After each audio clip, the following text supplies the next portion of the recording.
La chronique ciné avec JPL.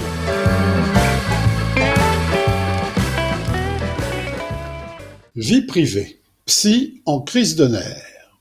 J'aime le cinéma de Rebecca Zlotowski, depuis son tout premier film, Belle Épine, qui avait révélé Léa Seydoux et Anaïs de Moustier en 2010. Seuls 4 films en 15 ans ont suivi, avec les excellents Grand Central et Les Enfants des autres.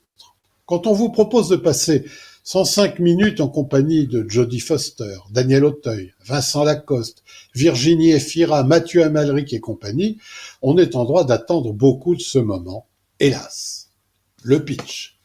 Lynn Steiner est une psychiatre reconnue. Quand elle apprend la mort de l'une de ses patientes, elle se persuade qu'il s'agit d'un meurtre. Troublée, elle décide de mener son enquête. La cinéaste n'avait pas encore tâté du registre de la comédie policière.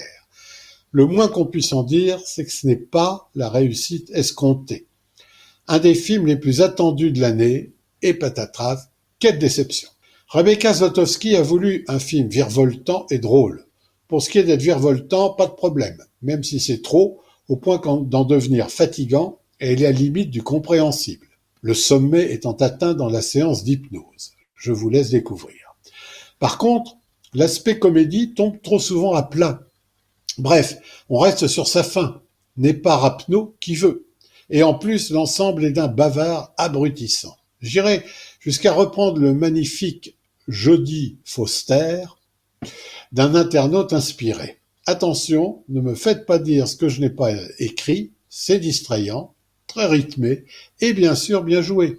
Mais voilà, le scénario bat trop de l'aile et étant donné la forte attente autour de ce film, on ne peut qu'en sortir déçu.